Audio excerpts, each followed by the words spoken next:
community. Okay, recording in progress. If you don't know me, I'm Mishka Luft. I'm the chair of the Sadie Schneider Rosh Chodesh Learning Fund, which is sponsoring tonight's program. It's part 2 of 3 talks we'll work on with Rabbi Arthur. This one is specifically about Shemitah. This is obviously very timely because it is the middle of the Shemitah year and it is 3 days prior to Tu B'Shvat. Okay, let me tell you about my first exposure to Rabbi Arthur was reading his book, Seasons of Our Joy, which is a trip around the Jewish holidays,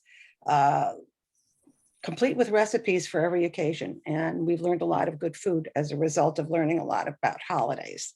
But right now I'm reading his latest book, Dancing in God's Earthquake, if you can see that, which is really very, very powerful. Powerful look, as the subtitle says, The Coming Transformation of Religion. And it is a very powerful book. Serious look at the past, present, future, with the energy and passion, how change will happen within Judaism, especially when we take the stance of seeking justice in all of its forms, as the Bible commands. I'll tell you a bit about Reb Arthur. He's been a social activist since days in Ann Arbor. And I've heard him speak about the times in the 60s being on the quad, or is it the Diag? I forget. And he's a very, very strong voice for social justice, especially through the Shalom Center, which he founded. He's the standard bearer for the Jewish Renewal Movement. And I think you can take credit, Reb Arthur, for helping countless people discover and rediscover their Jewish souls. So when you get a chance, folks, check out the shalomcenter.org, where Reb Arthur posts weekly Torah commentaries and discussions on current political issues, hot button issues. And if you haven't already purchased the book, it's available in our synagogue office. Sadly, the office hours are very crazy right now, but you can get it and you will want it. So here is Reb Arthur, ready to rock and roll? Yay! Shalom Aleichem, everybody. Aleichem shalom. So what I'd like to do is locate this year in the Shemitah and locate the Shemitah in the life we're living. To do that, I hope we'll all get a chance to talk Torah. I'm hoping that at some point I'll give somebody a signal and we will go to what people call breakthrough. They call them breakout rooms. We call them breakthrough rooms because sometimes breakthroughs happen in people's experience when they talk with each other in groups of 3 or 4, which is what we're trying to arrange. But first of all, if we're going to be talking Torah with each other, I'll talk a little bit more about what that means. The ancient rabbis taught us to say a bracha that says that studying Torah is a mitzvah. Now, what a mitzvah is already uncertain. Usually we think of it as a command, but I'm going to be talking about a way of thinking about the world and thinking about God that doesn't focus on command, but on connections. And I'm not alone in thinking that the word mitzvah can be understood as connection. In other Semitic languages besides Hebrew, it often is, and the Hasidic tradition has delighted in talking about a mitzvah as a connection with God and with each other. So I want to go back a step and tell a story. It's an old story. I was only 11 years old. My grandmother began teaching me Hebrew to be able to get ready to become bar mitzvah. And she taught me ba, bo, be. I don't know if they teach it that way anymore, but they did then. And then she taught me words and then sentences. And then we came to a sentence that had yud, hey, lo, hey, or in the Western alphabet, YHWH in it. And she said, that's Adonai. I said, Grandma, you just taught me a Daled and it's not there. And you just taught me a Nun and it's not there. How can it be Adonai? She said, I know, just do it. Ooh. So for about 35 years of my life, I just did it. And then one day, almost an accident, but maybe it wasn't an accident, maybe it was a teaching. I thought, I wonder what would happen if I tried pronouncing it the way it's written. I know it's not Yahweh because it doesn't have any vowels. And it's certainly not Yehovah, which has 3 vowels, because it doesn't have any vowels. So I asked myself, so what would happen if I tried pronouncing those 4 letters, Yud, Hey, Wov, Hey, or YHWH? So I'm going to pause for about 40 seconds and invite all of you, each of you, if you're willing to disobey my grandmother and 2,000 years worth of rabbis, to try pronouncing Yud, Hey, Wov, Hey. And if you don't want to disobey them, don't. That's all. That's okay. That's fine. But if you are willing to experiment, let's try.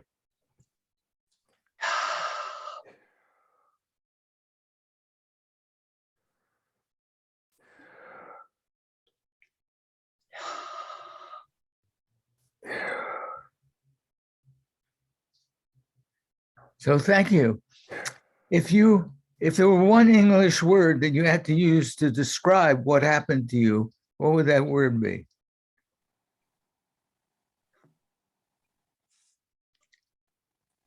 I could hear it. Breath. Breath. And that's what happened to me. Just a breath. And I thought, the first thing I thought was, well, it's not that you're not allowed to pronounce it. There's no way to pronounce it because nobody thinks breathing is pronouncing. So if you did try to pronounce it, you would just be breathing. The second thing that occurred to me was, that makes sense. At least one of the true names of the true God should not be only in Hebrew. We say echad, right? One. That means for everybody. So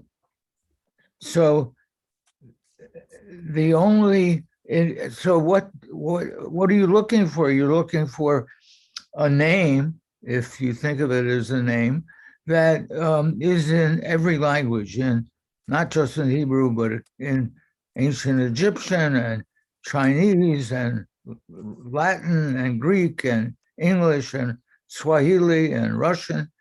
And the only thing that is in every human language is just breathing. The second thing that occurred to me was, Waskow, it's not just human languages. Every plant and every animal on the planet breathes. And they don't just breathe in a little bubble, each one alone. They breathe each other into life. We get to breathe in what the trees and bushes breathe out, and they get to breathe in what we breathe out.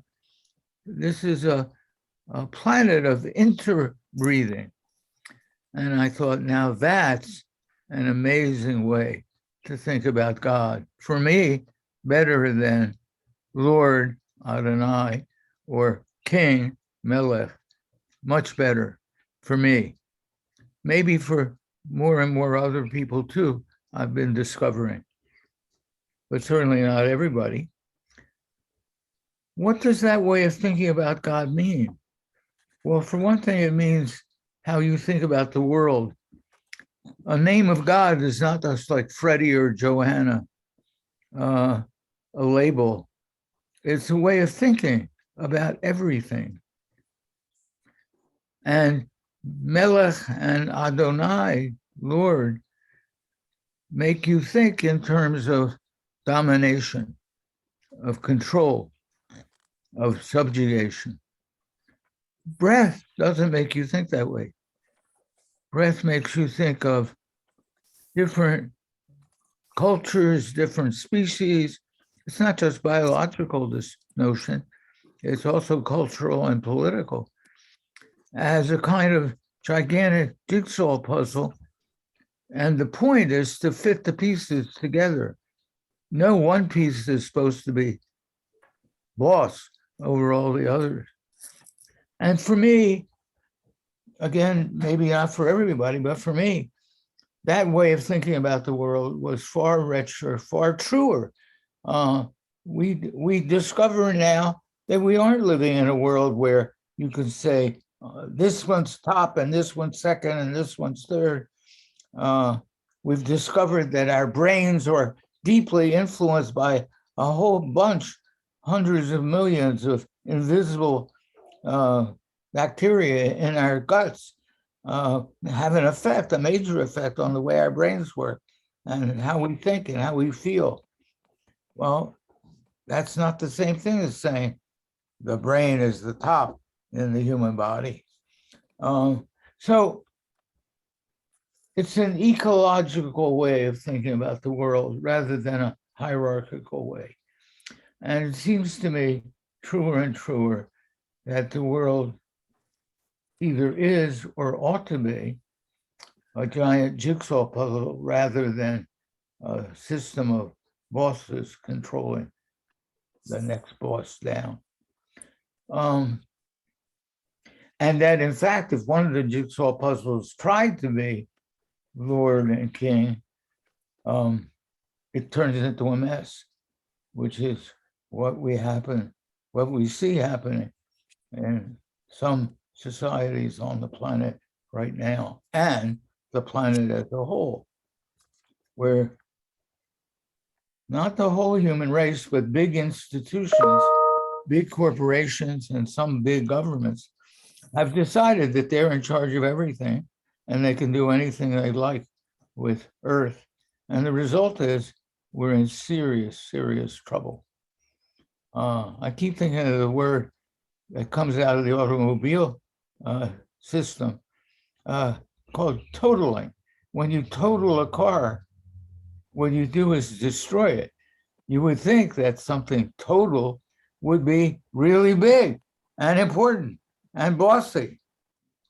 But if you total a car, you destroy the car. And I think we've gotten hooked on this notion of being in total control. And by doing that, we're ruining ourselves. So that's one of the elements of the book that Mishka referred to, dancing in God's earthquake, thinking of God as the breath of life, the interbreath of life, which connects us all, whether we like it or not, it connects us all. And when that connection is smothered or choked, the whole planet's in trouble. And that's what's happening right now. To keep the balance of oxygen and CO2, oxygen that the trees and bushes breathe out, and CO2 that the animals, including humans, breathe out. To keep that balance, we've got to have enough CO2 for the plants to be able to turn it into oxygen and vice versa.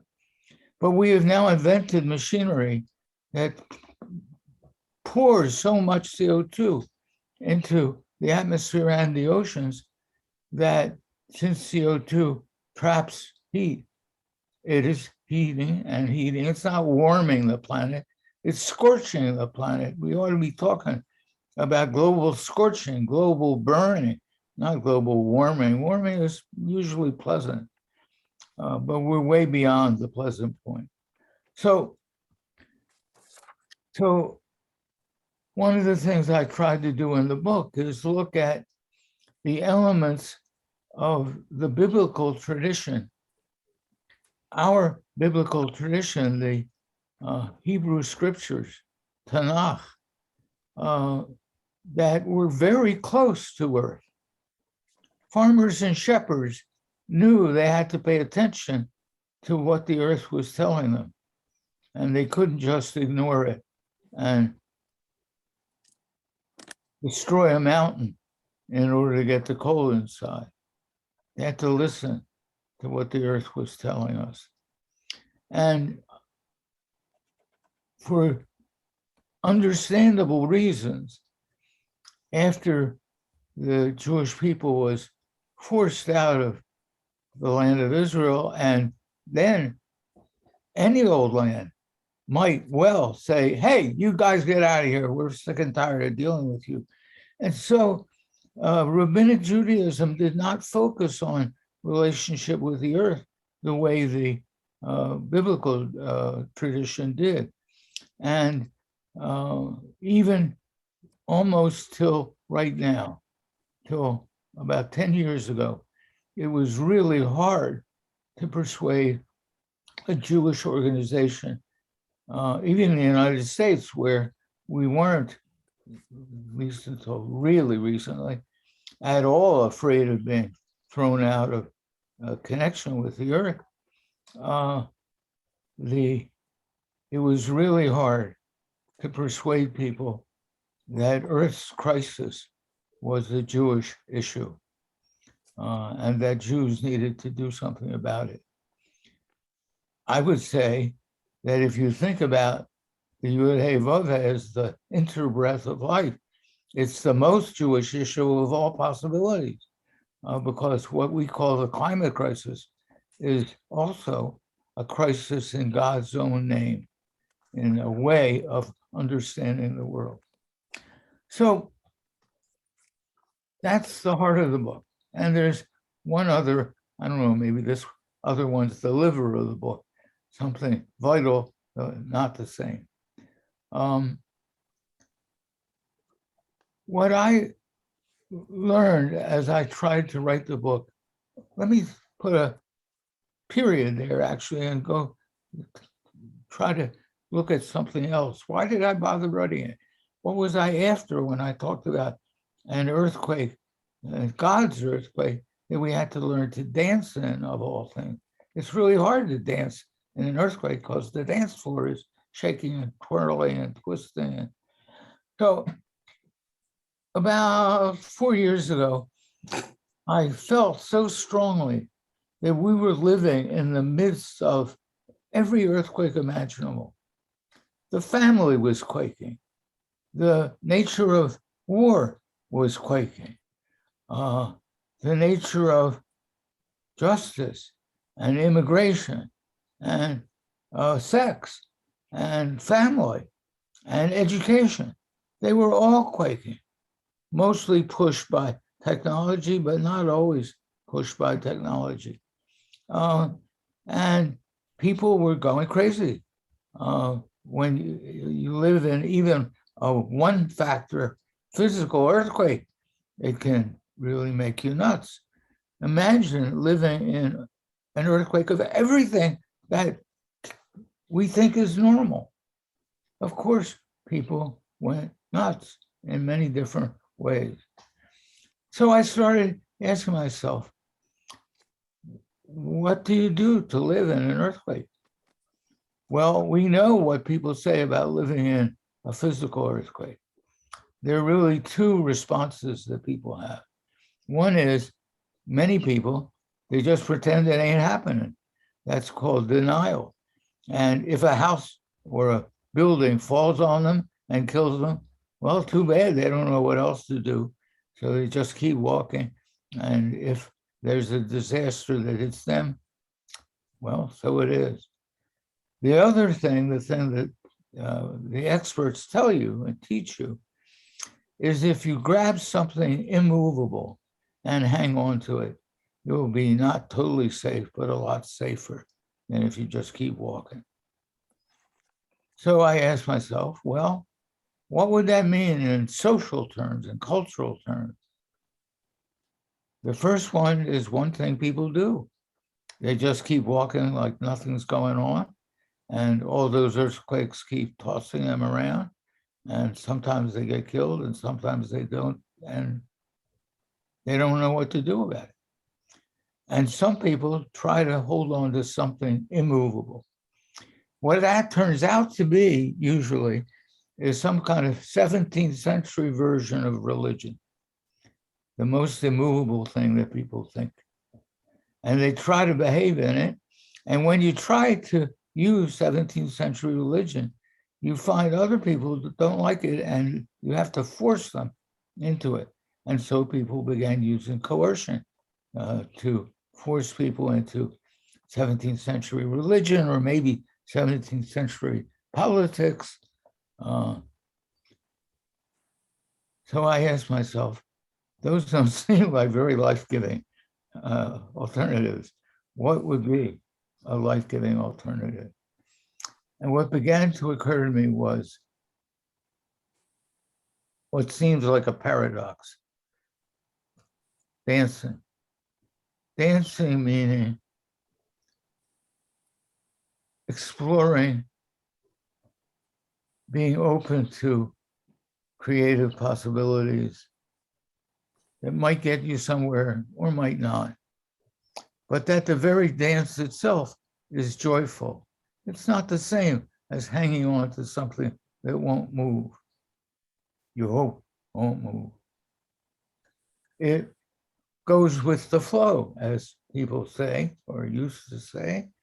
And it means that you need to cultivate an ability to move your own self. So you need to cultivate that.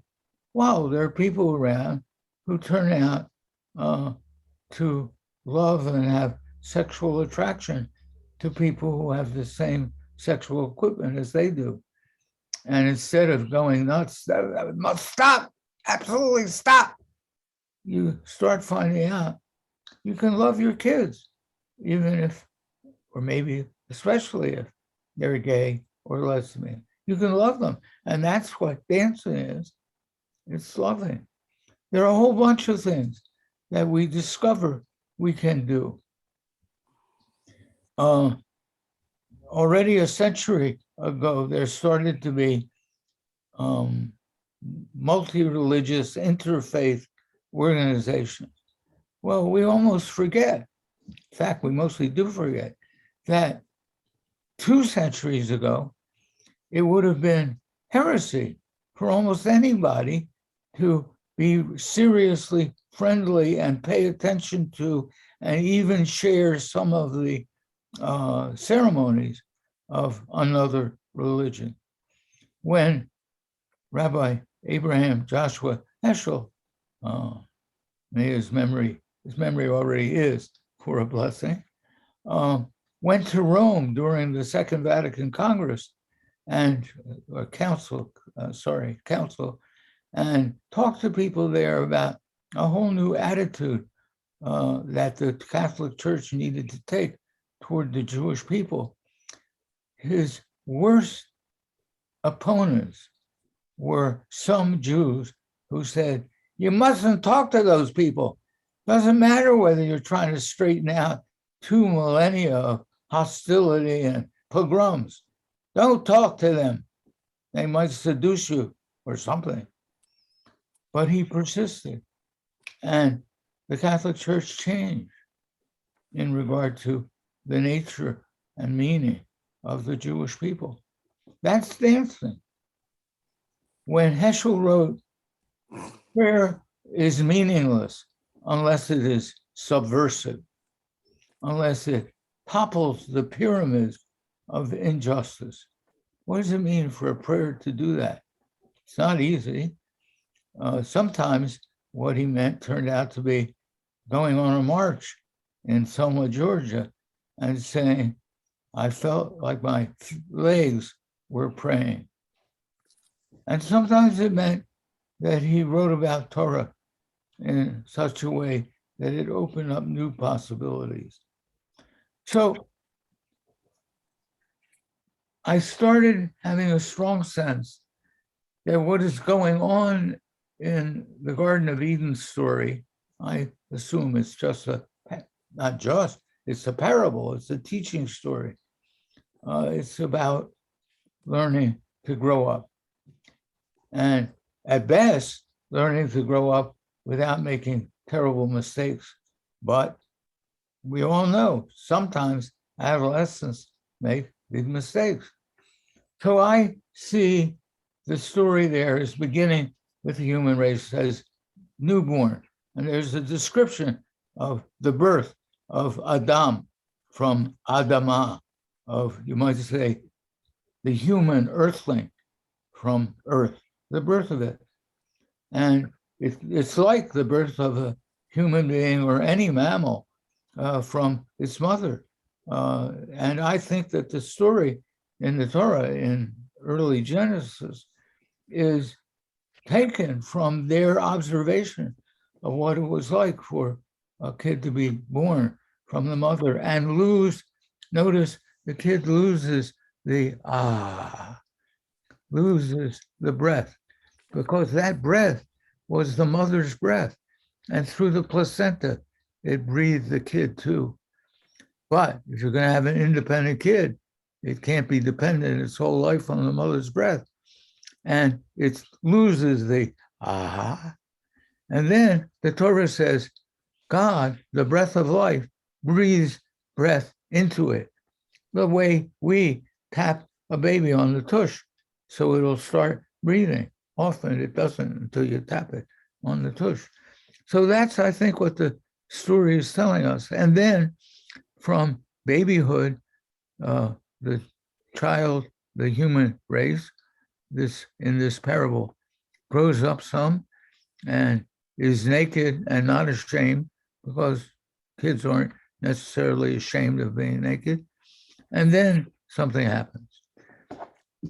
What I love is what happens and the problems it creates and our attempt to keep growing up. What happens, there are two lines of the story that every translator, everyone except me, say are two different words. The first line says, and the male and female were naked and they were not ashamed. Lo arumim, arum, the word for naked. And then the next line says that the snake was the most arum of all the beasts of the field, and everybody translates the second arum as clever or shrewd. I read it and wondered, what if you translate that one also as naked? Would it make any sense? Why is the snake more naked than any other animal? What occurred to me was, the snake sheds its skin. You can't get any nakeder than that. What does that have to do with the story? So I imagine a little tale written in white ink between the letters, in which the snake knows it can live and shed its skin, be transformed. It doesn't die. It might seem like it is. If you shed your skin, you might think you're dying, but it doesn't die. The snake goes to the female. They don't have names, or at least she doesn't yet, and says, look, I happen to know that you're right on the verge of growing up, and you're going to shed your skin. And it's going to be scary. It'll be actually bloody. And you're going to be really scared that you're dying. You're not dying. You're transforming. You're growing up a whole other stage. And I'm here to tell you, it won't kill you. It might shake you up, but it won't kill you. So the voice that tells you, if you eat from this tree, you're going to die. Not true. And she eats. Now, go back a step. The voice said, there is amazing abundance here. Just one tree, let alone. Don't gobble up everything in sight.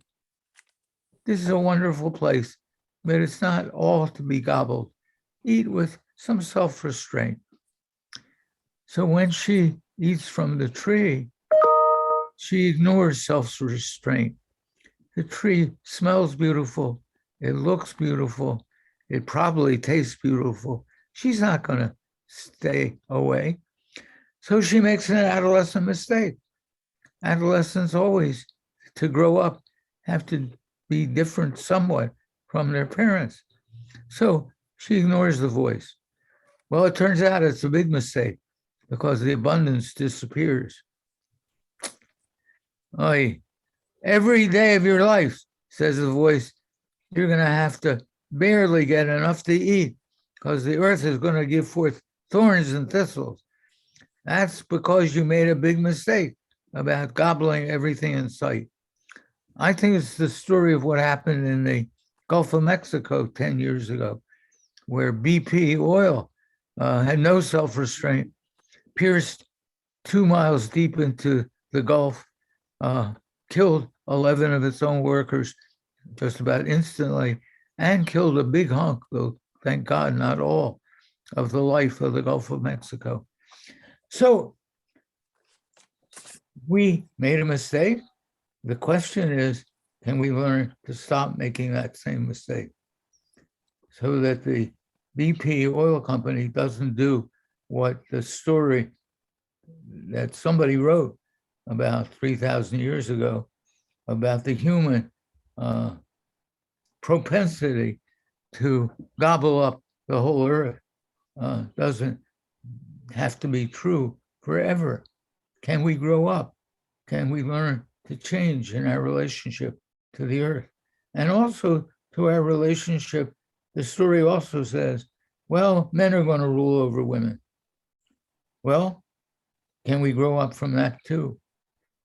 And the Bible, this is the last thing I want to say, the Bible has 2 stories, or a story and a poem, that are pointers toward action. And the Bible has action too, to try to deal with those consequences. They weren't commands. I mean, nobody thinks that the voice commanded that we never make rakes and shovels and harvesters to make the work easier. But some people, mostly men, decided that it was saying we were not allowed to have women be equal for men. So it's taken about 3,000 years, and lo and behold, at last we're growing up about the women-men thing, and there's some signs we're trying to grow up about not gobbling up the whole earth. The 2 stories, I'm just going to name them, are the story of manna, which is this week's Torah portion, a story of manna, which comes with Shabbat and teaches us how to be self-controlled without feeling bad about it, but enjoying it, because Shabbat is a form of self-restraint. It doesn't make you feel bad. It makes you feel great. It's wonderful.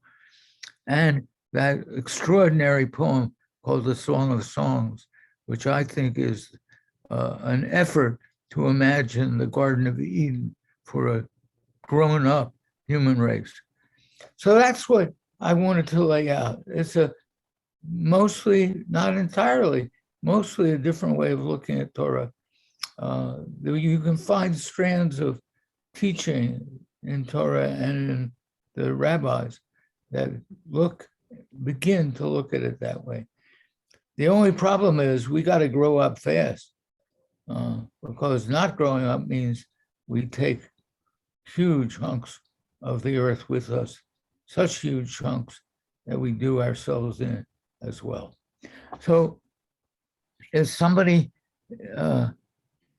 when we call the people who are technically skilled and could move us into breakout or breakthrough groups, we call them Levites, because the Levites were the people who operated the technology of the temple. The temple would never operated at all. Forget it. Wouldn't have been possible to do anything sacred if it weren't for the Levites.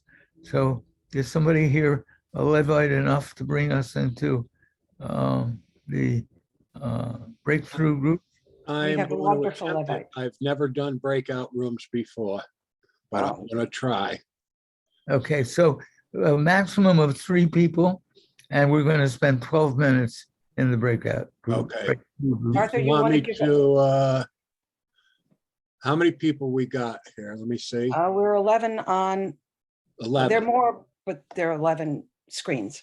Do you want the participants to choose? No, let's be. No, just random. put them in. Okay.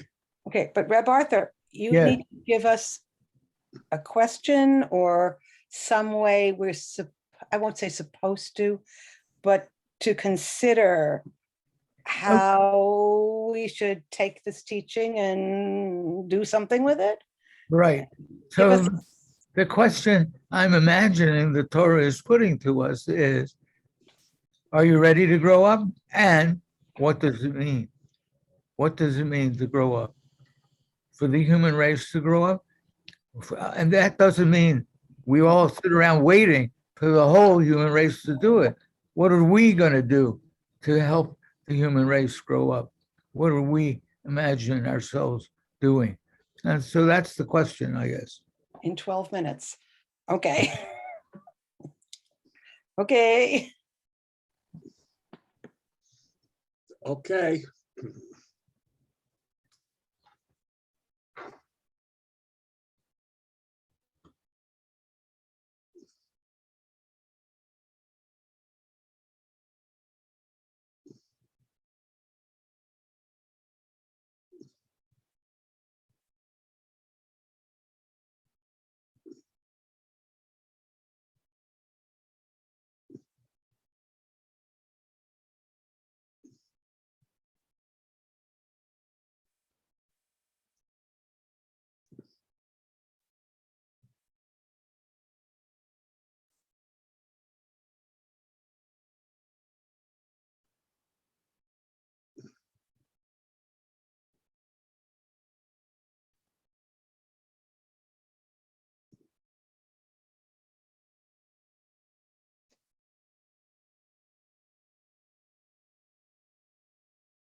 So I asked this, I was on mute.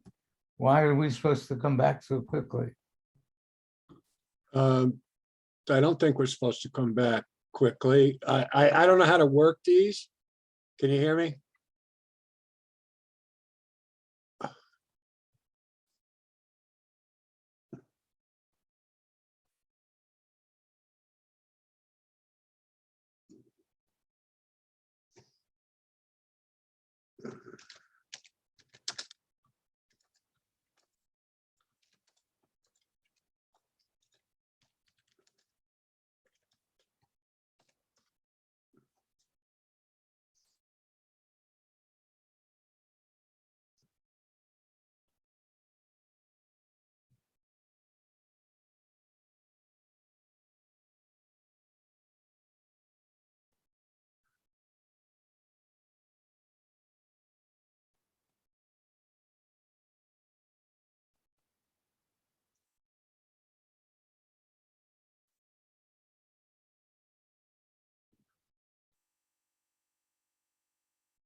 And so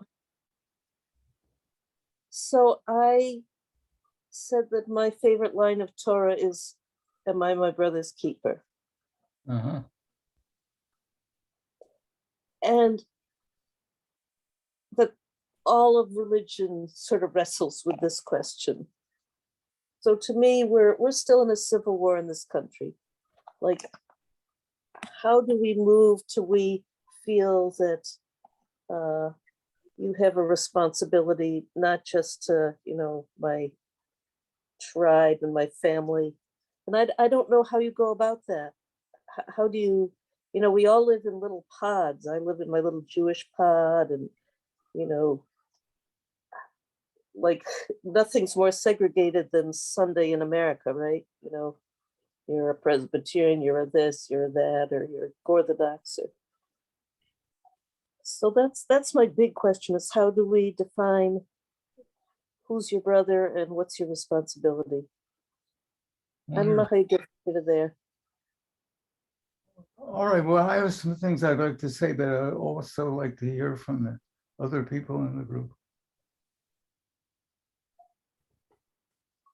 I have a feeling that there's, okay.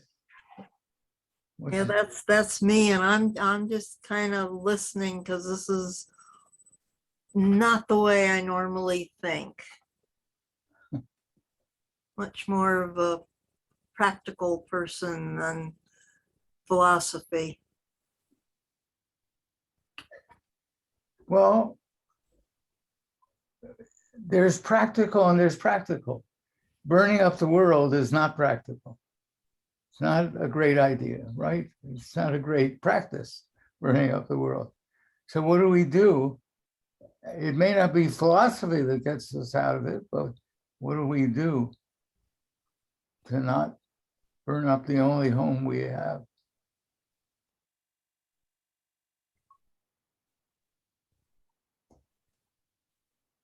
I will tell you, Edith, I bumped into Roberta Steiner, and I've seen very few people during all of COVID.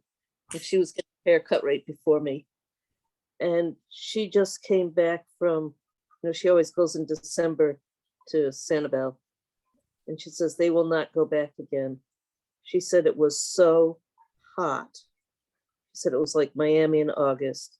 She said, Bonnie, global warming is real. We're up in Schenectady and it doesn't feel that warm up here right now, but Yeah, but the winters, the cold comes later and later, and it's not as deep as it used to be. I mean, yes, I remember being, when my kids were babies, that we had a lot of days that were below 10 below zero. yep. And we're gonna get a day or two that are gonna be below zero, but not by much and not for very long. And looking at the climate that we're living with, and watching the subways fill up with water in New York City because the sea level is so high. The homes along the seashore that are no longer.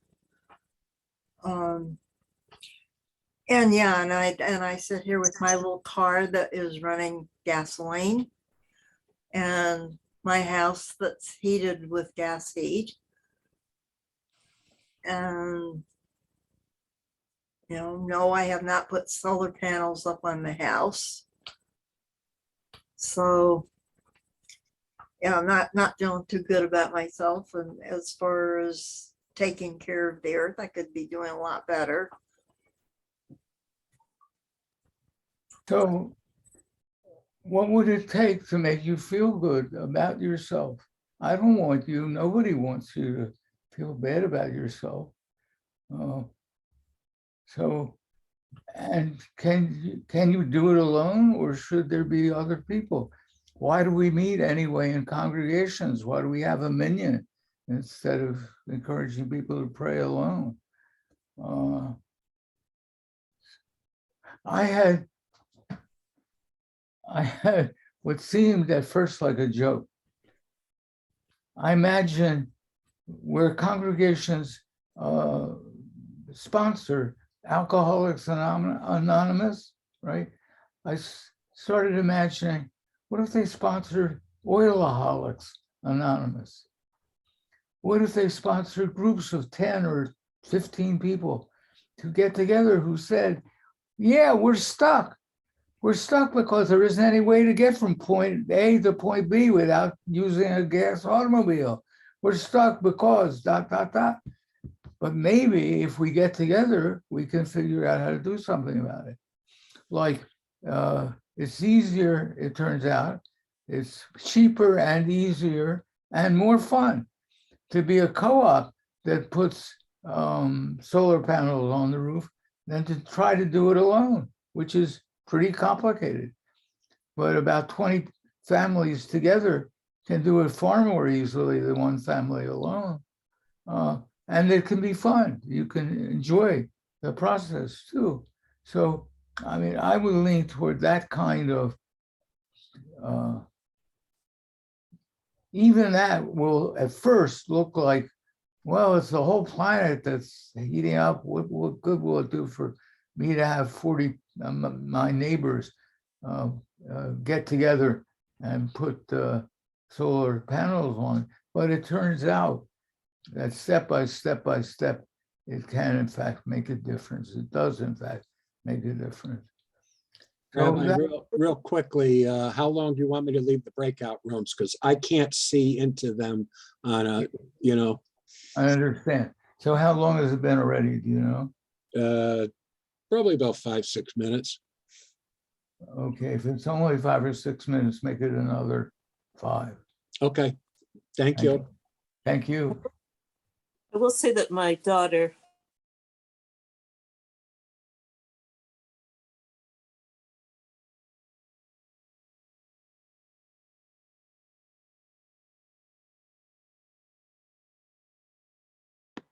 Jack, we didn't know what to do, so we decided we were to break out for the bit. Okay, so I don't know how long it's been. he asked me to leave it another 4 or 5 minutes. So you want me to just close all the rooms now, or what do you want me? No. Well, I don't know.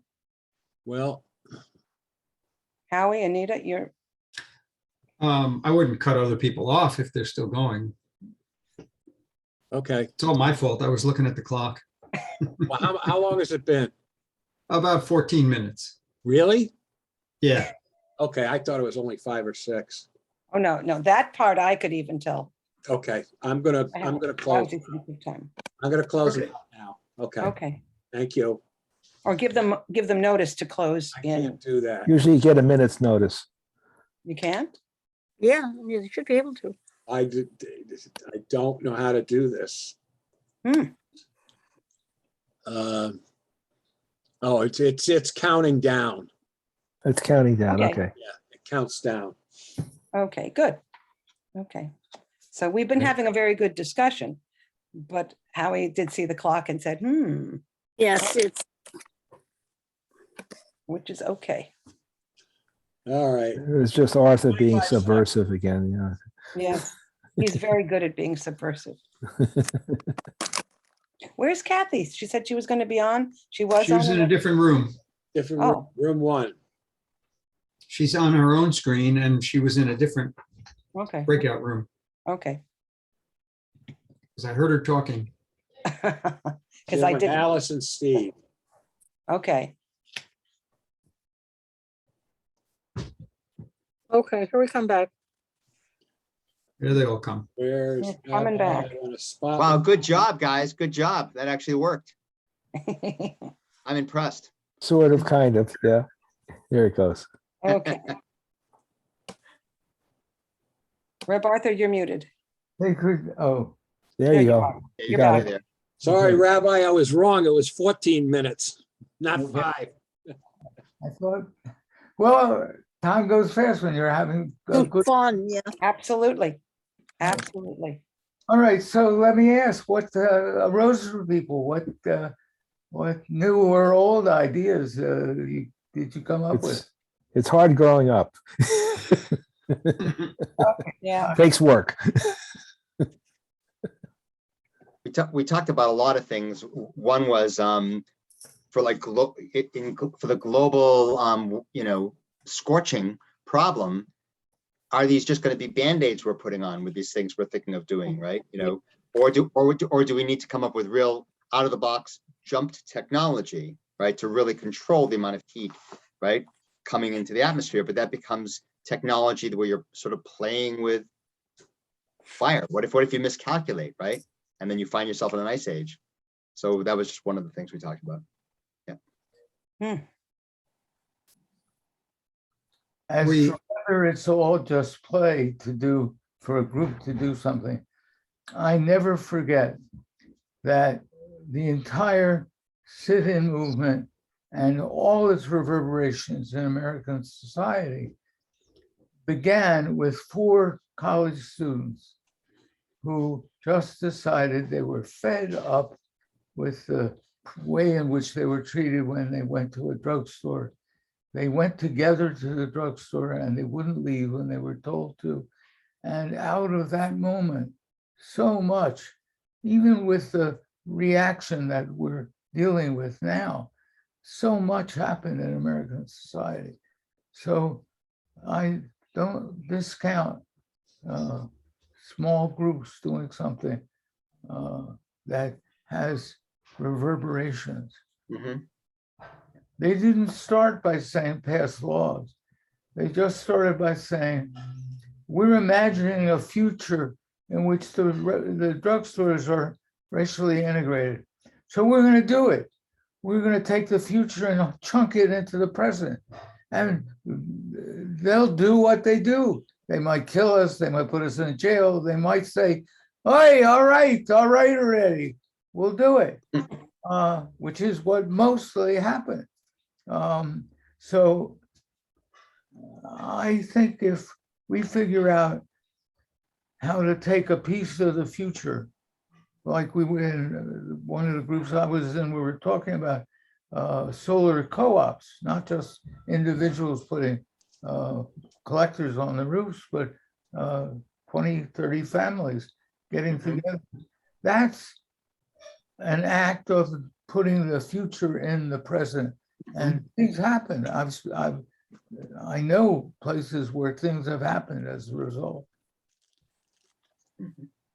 There's one of the things that really stuck out for me was thinking about, well, it's people in the sort of older generations. Do we need to grow up, push for that? But thinking about what does it mean that so many young people are really clear that it's a crisis and doing so much? And is it that we need to grow up? Is it that we need to take off blinders? Is it, just how do we fit those together with our concepts of, it's like, is it that we've got blinders on and that the draw to comfort and wanting our lives comfortable and so forth? But in any case, thinking about all the young people who don't have blinders on, who see it really clearly and are busting their butts about it. Right. There's a wonderful piece of Torah that I urge all of us to read. It's actually the Haftarah for the Shabbat before Pesach. And it's the very last writing of the ancient Hebrew prophets, a guy named Malachi, my messenger, God's messenger. So the reading, the Haftarah, has in it, a day is coming that will burn like a furnace. Mm. And then it says, and the remedy, the healing, will be a sun, S-U-N, a sun of justice, and its ray of healing. And I half of me thinks, Waskow, you're just a little crazy. I can't help but think that this guy is writing 3,500 years ago to us, I mean, a day that burns like a furnace, and the sun, the solar rays are a remedy. And then it ends with, this is why I remember it when you said what you said about the kids. it ends by saying, I, Yud Hey Vav Hey, the interbreath of life, will send you Elijah the prophet to turn the hearts of the parents, the elders, to the youth, and the youth to the elders, lest I come and utterly destroy the earth. So that also sounds to me like, Wow. and I would make that, a kind of a motto almost for what we need to do. We need to pay attention to the sunrise movement, and we need them to pay attention to us to see how to use the energy that they bring. So I think that's, and as I said, I read it, I think, wow, talking right to me right now. And then I say, Waskow, you're crazy. That was 3,500 years ago. But Yeah. Wow. Wow, yeah. That's a wow.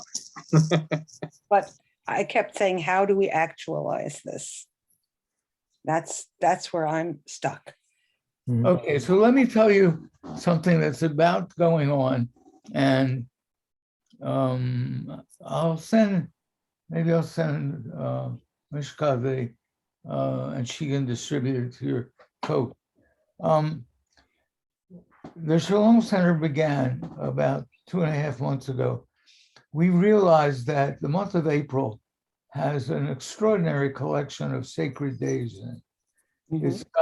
It's got Pesach, it's got the Christian Holy Week, which is often connected with Pesach, because in Christian tradition it is connected with Pesach. It's got Ramadan. The whole month is practically Ramadan, which is very unusual. It's not usual. It's very unusual. And it's got April the 4th, which is the date of the murder of Martin Luther King and the date of the most important speech he gave 1 year earlier, the Riverside Church speech, April 4th. And it's got Earth Day, late in April. And I began to say, so this could be an incredible time of concentrated energy and passion, good passion from the faith communities of America. And I started talking to people, and people got excited. And there is now, we're about to go public Monday or Tuesday. There is now a coalition that we're calling the Exodus Alliance, taking the Exodus, Passover, but not only Passover. For instance, the Quran, about 1/5 of the Quran is about the Exodus. So even not Jewish and not Christian, at least Islam is interested in that great story, that great vision of power turned inside out. So what we are doing, we decided, it's clear the US government is in total deadlock, it's paralyzed about this issue and many others. So we decided to focus on the banks that are lending money, investing in burning the planet. They're investing in big fossil fuel companies. And the biggest bank doing that is Chase. And so what? Chase Bank. Chase, Yeah. thank you. And there's a Chase Bank in practically every city in America. Mhm. There. And our credit cards. Yes, exactly. So we are beginning now. We've gotten about 40 signers who people would recognize and say, oh, that makes sense. Including, for example, the director of RAC, the Religious Action Center of Reform Judaism, Rabbi Jonah Pesner. He's one of them. There are a whole bunch. There's the whole organization of Chazon and various other groups in Massachusetts, the Jewish Climate Action Network, etc. All those kinds of groups, and some non-Jews who are in fact attracted by the story and by the crisis. I mean, if it weren't for the crisis, the story might not attract so many people. But we're hoping that there will be action focused on stop investing in burning the earth. And it can take all kinds of forms, from writing letters to the editor to we're going to write a street version of the Pesach Seder. And imagine people doing it in front of a Chase Bank on the 3rd or 4th or 5th days of Pesach. So that's one possibility. It's not the only one. A solar co-op is another one. A congregational CSA, community something. It's a It's an farm. agricultural. As a farm thing, yeah. Farm thing. So there ought to be congregations sponsoring farms that don't destroy the soil. And you can do that. And it makes a difference when you do it. So there are things that can be done. The question is for people to take a deep breath and say, yes, I am ready to act. Sometimes like a sit-in, or like a sit-in, sometimes like creating something new, etc. Something that came to mind in our group is the phrase, think globally, act locally. Right. You have to look at yourself as part of the whole, of the unity of all creation with every act you take somehow. That's the spiritual component, I guess, of it that can translate, has to translate into action, but it can't just sit there and be spiritual. Right. Kabbalah teaches that there are 4 worlds of reality. They're all real. One is physical action, one is emotional and ethical connection, one is intellectual creativity, and one is spiritual insight.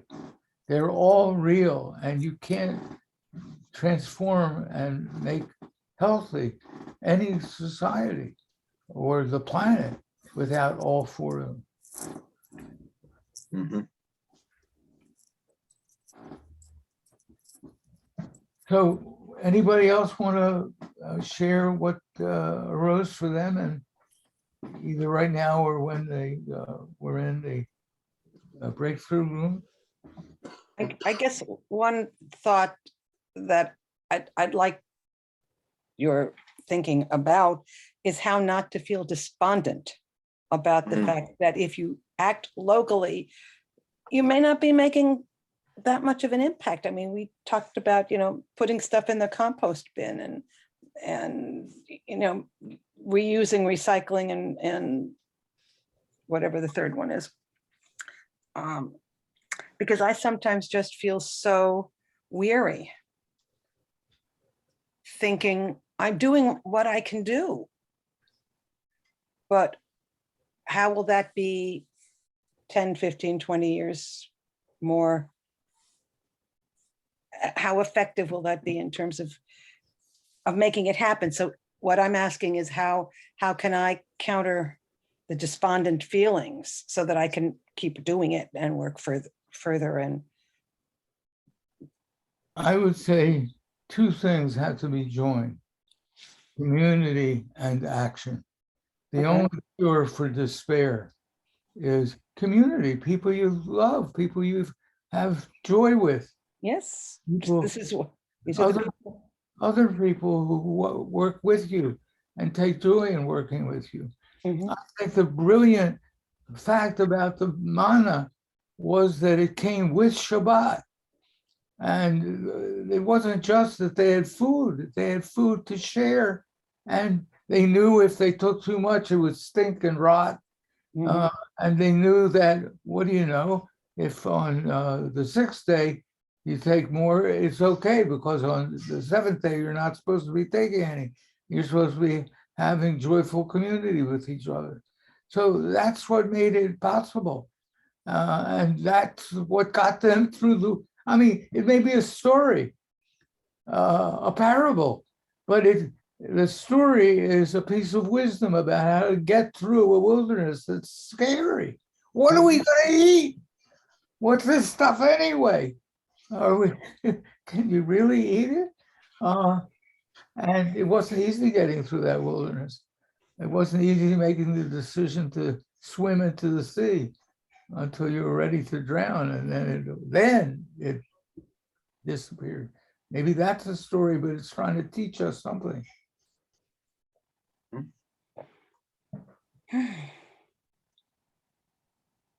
So I would say you're in a congregation, right? Yep. So how about getting together anywhere between 10 or I would say better 18 or 20 people, something like that, maybe more, but at least that. And ask the question, what could we do that would be really the most we could do, not the least, the most we could do. And we will hope that and keep ourselves alert that it might turn into something, the next step bigger. In Washington, D.C., there are 60 or 70 of these solar co-ops, and they all began with a bar mitzvah kid. A bar mitzvah kid in a shul that said you got to do a mitzvah, right? As is happening in a lot of synagogues now. And he decided his mitzvah was going to be to go to his mother and say, I want to have solar collectors on the roof. So she gulped and said, okay. And then it turned out to be so complicated that she wanted friends. She wanted neighbors to work with her. So they got together, and then it stopped being so complicated. And they took so much joy in it and got so much benefits from lower prices and no emissions from a coal plant down the street, and the sense that they were healing the world, that the mother went out to become the organizer of something called Solar United Neighborhoods. The initials spell sun, right? Solar United Neighborhoods in DC. And there's 60 or 70 of them now. And they got enough political power that they convinced the DC government to put aside money to make it possible for people who were too poor to put out the down payment, even though they were going to make money over a 5 or 6 or 7 year period from the lower electrical bills. They didn't have the upfront money. So they pushed the DC government. The DC government said, okay, we'll grant the money to people who are ready to do this. And now they have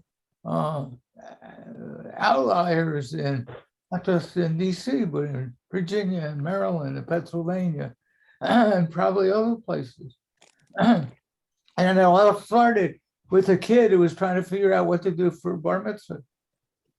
Well, that goes back to what we were saying about the multi-generational, who's Right. teaching whom. That's great. Right. That's just, Anita, you were saying about, them leading us. You didn't use the term old farts, but I will. Okay. Getting that, I mean, they're the generation, of course, that's also going to be the most effective. We're not going to be around Yeah. for for what the ultimate catastrophe might be. Well, it was the kids who sat in and at the luncheonette. Mhm. It was the students. Right. Yeah. It's their generation that has to push everybody. Right. So we have to encourage them as well. Mhm. That maybe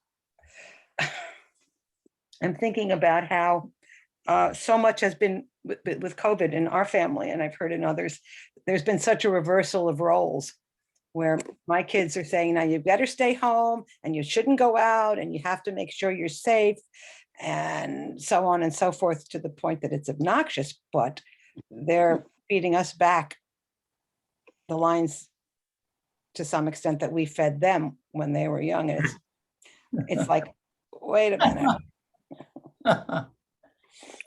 We got that lecture last night again. Again and again. Did you get out after dinner? Hmm? What did you say? I heard somebody say something I didn't Or hear. so- I think he was something. talking, I think she was talking to Howie. Oh, okay. But that role reversal could maybe be utilized in a different way. Certainly if they're telling us all farts, hey, you better do this, you better do that.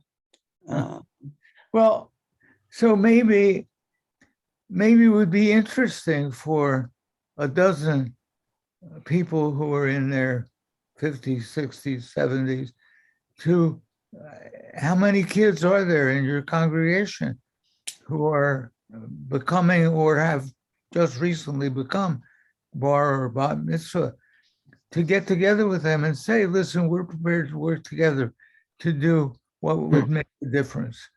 What do you think? What do you think would make a difference? What do you want to do?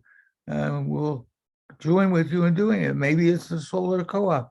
Maybe it's the CHA farm. Maybe it's picketing Chase Baggers so it agrees to stop funding burning up the earth. It can be not just one, but several. Maybe when a group comes together, it can do several things. But what would it mean if you all brought together the young people of the congregation and said, here we are, we're ready to work with you? Jack, any ideas? Jack's our education director. He's the principal of the school. So it would be very, very cool to do that, to get our high schoolers together who are studying together, to You have to brainstorm. First find out if they're interested. You cannot cram anything down their throats. No, Right Does- now, they're already working on social action with Okay. Stephen Schechter and Susan Sharfstein, which is going to culminate with some work with Sikkim at the end of the year. That's good. So That's good. we've incorporated the social action into the curriculum of the high school now with the rabbi, Susan, and Stephen. So Great. we are started something this year that I think is working very well. And I'll, know more when I see the finality of this year's program and how it works out. They're not just telling them to do something, they're teaching them how to examine the issues, come up with what they think is the problem, come up with the solution, and then to do something about solving the issue. So they've met 3 times already. They've got another 3 scheduled with a final project in mind, That is which I don't great. know That yet. sounds like a great idea. Great project. Great. Unfortunately, the 3rd session was for Sunday, which the ice storm took care of that. Mm. So they hope to get back in by the end of January. You know what might be a cool thing, given what we're just talking about now, is for when they finish their project to decide what it is, they have to go and tell us what we have to do to make it happen. Yeah. Not just their So they should- parents. Yeah, like share a presentation and then explore how we can take some of this, multi-generational energy, right? Synergism, and do something with it, right? Because I think I think Kathy mentioned this in our breakout, and I think she and Arthur are onto something here. I think there's an energy here that we really need to do with it. Maybe that's a great way to get it started, Mishka, right? They could make a presentation of what they were doing, what they want to do, and we could offer some financial support, right? Some time support, whatever it is, right? I'll touch base with Susan and Stephen and see exactly the direction they're going in. I do know that, especially with Stephen involved, Sikkim is going to be the beneficiary of whatever they come up with. Sikkim is the Schenectady Inner City Ministry. Uh-huh.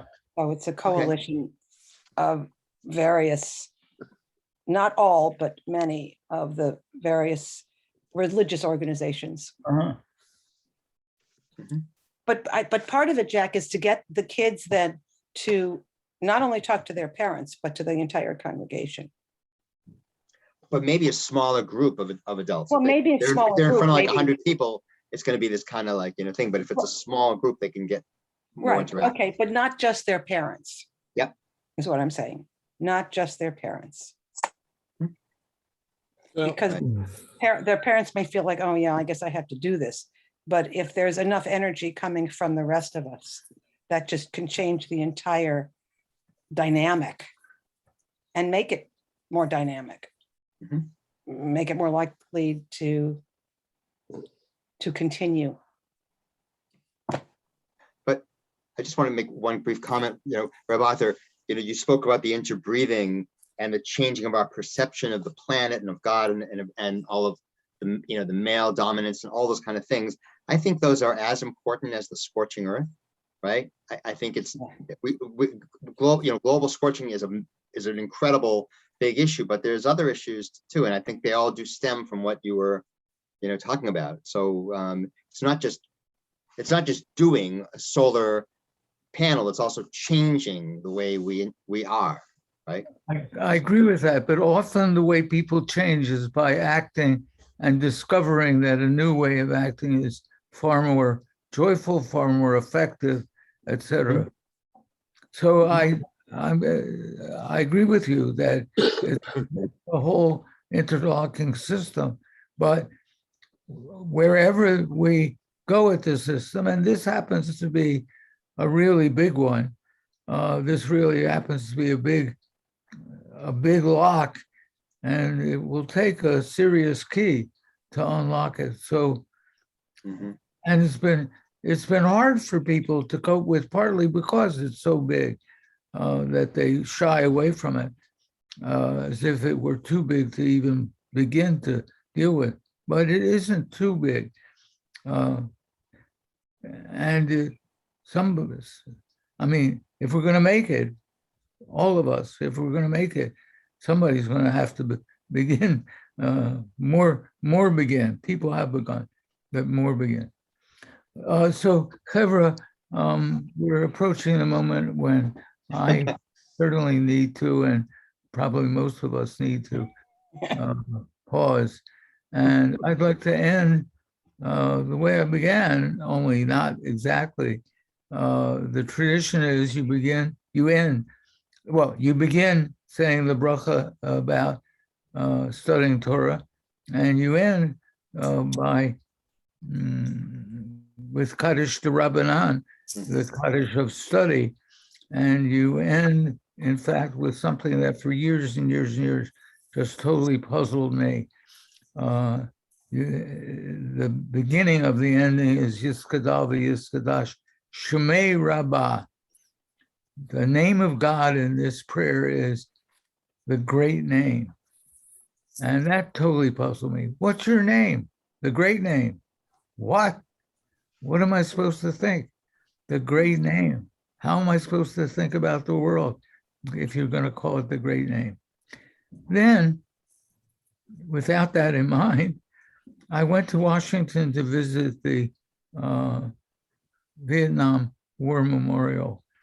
And what the memorial is about 60,000 names of the American dead in the war against Vietnam. And they all make up one great name. They're there connected with each other, all together making up a great name. And what came to me was, oh, the great name is the name that has every name in the universe, every galaxy and every quark, past, present, future, all of them in the great name. And so I want to begin with that and invite you, because the Kaddish Rabbanan does this, invite you to think about a moment when you were taught and give a name to that moment. You were taught maybe by a human being, maybe by a full moon, maybe by a frog that was croaking in a swamp, or a cloud of lightning bugs, or a rabbit rustling in the woods. Remember a moment when you felt yourself change as a result, and give a name to that moment. And just take like 30 seconds to rear up such moments in your own life.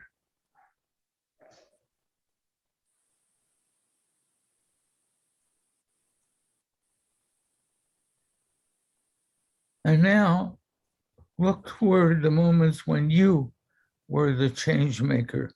You were the teacher. Again, maybe of human beings, maybe of plants or animals, or an idea or a project. And give that a name too. Give maybe more than one, but at least one. Give it a name, part of the great name.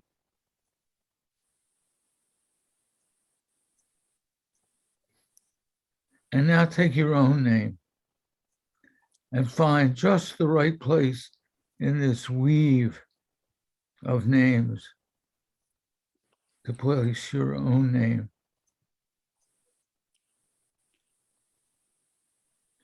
And now take the whole partial piece of the great name that you have woven together and put it inside you.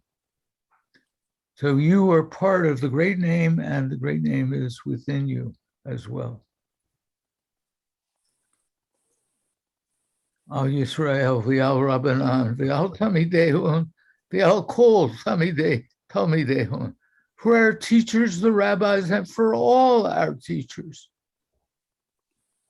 For those we call the God wrestlers, and for all those in any culture, any language, who gather together to breathe words together, to try to aim toward wisdom, becoming words of Torah, whether they call it Torah in that language or not. For all who seek the blessing of breathing with each other to aim toward wisdom in the world. May there be blessings. The Amen. blessing is a little longer than that, but thank you for the amen now and for everything that went already. Going. It makes sense. Thank you. So the blessing of chesed, of loving kindness, as we listen to each other. Amen. And the blessing of shalom, of wholeness, as we take what we hear from ourselves and from each other and begin to weave it into a unity. The blessing of knowing that there is work we need to do in the world, and we need to figure out a way to do that work, not on the back of Earth or on the backs of other human beings, but as part of Earth and as part of the human community. Amen. Amen. And the blessing of knowing there is also time to pause from work, to sing, to laugh, to love, to make love, to make community. And the blessing of knowing that if we can keep in mind that every breath we breathe and every word we speak comes from the breath of all life, that we ourselves can more likely speak Torah, aiming toward wisdom, speak wisdom that aims toward the wholeness of a life of justice, of peace. So breathe deep, knowing that we breathe as part of all the breath of planet Earth. And now let's all say, Amen. Amen. Amen. Amen. Amen. Again and again. Thank- Yes. Thank you. Thank you so much. Thank you so much, Rabbi Arthur. It's